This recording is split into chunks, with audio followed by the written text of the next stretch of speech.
தளபதி வேண்டாம், பிரச்சனை வேண்டாம், உங்க மாநிலம் வேண்டாம். நாங்க அதுக்கு சொல்லல. வைத்தியக்காரனா நாங்க சும்மா வந்து கத்துறதுக்கிறேன்.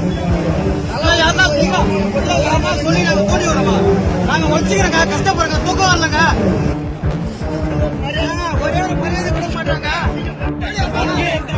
நடு ரோட்டிலேயே வாக்குவாதத்தில் ஈடுபட்ட தாவேகவினர். பொதுச் செயலாளர் கலந்து கொண்ட நிகழ்ச்சியில் திடீரென ஏற்பட்ட பரபரப்பு. நம்ம எல்லாம் ஒன்னா சேர்ந்து கொண்டு என்ன பிரச்சனை? எப்போ முடியும்? கை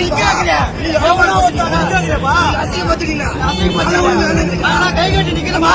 10 வருஷம் பதாகைகளுடன் பொதுக்கூட்டத்தில் சரமாரியாக கேள்வி எழுப்பிய நபர். எவ்வளவு கத்தினாலும் எங்களை திமுக தான் சொல்லுவீங்க. தளபதிக்காக தான் இருக்க, தளபதிக்காக தான் இருக்க. திமுக இல்லப்பா, திமுக இல்லப்பா.